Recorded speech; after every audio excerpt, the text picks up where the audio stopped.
প্রত্যেক সংস্কারের বিষয়ে রাজনৈতিক দলের সাথে আলোচনা করে জনবান্ধব প্রস্তাব গ্রহণ করতে সরকারের প্রতি আহ্বান জানিয়েছেন বিএনপির স্থায়ী কমিটির সদস্য ডক্টর খন্দকার মোশাররফ হোসেন। বলেন, বিএনপি ক্ষমতায় গেলে যুক্তরাজ্যের আদলে সবার জন্য স্বাস্থ্যসেবা নিশ্চিত করবে।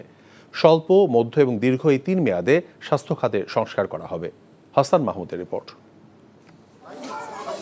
প্রান্তিক জনগোষ্ঠীর জন্য ইউনিয়ন ভিত্তিক গ্রামীণ স্বাস্থ্য সহকারী নিয়োগ ও স্বাস্থ্য কার্ড প্রবর্তন সহ স্বল্প, মধ্যম ও দীর্ঘ এই 3 মেয়াদে দেশের স্বাস্থ্য খাতে সংস্কার, রোগী ও সেবা প্রদানকারীদের জন্য সমতাভিত্তিক আইন প্রণয়ন, সব স্বাস্থ্য কমপ্লেক্সকে 100 শয্যায় উন্নীতকরণ এবং আগামী 5 বছরের মধ্যে ওষুধ উৎপাদনের স্বয়ংসম্পূর্ণতা অর্জনের মতো বিষয়গুলো সংস্কার প্রস্তাবে তুলে ধরে বিএনপি।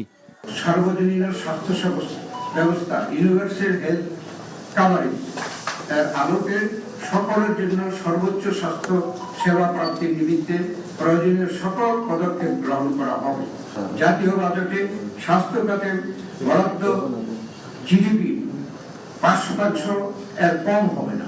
দলের চেয়ারপারসনের গুলশান কার্যালয়ে আয়োজিত সংবাদ সম্মেলনে বিএনপি গঠিত স্বাস্থ্য সংস্কার কমিটি অভিযোগ করে, আওয়ামী লীগের দুর্নীতি ও অনিয়মের কারণে রোগীদের মধ্যে বিদেশমুখিতা বেড়েছে, যার সুষ্ঠু তদন্ত জরুরি।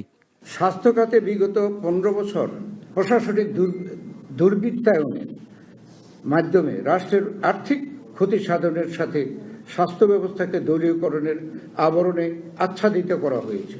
সকল ক্ষেত্রেই সংস্কার একটি চলমান প্রক্রিয়া, যা ক্রমাগত বিশ্লেষণ, মূল্যায়ন, পরিশীলনের মাধ্যমে বাস্তবধর্মী ও গ্রহণযোগ্যভাবে বাস্তবায়নই সফলতার মূল কথা।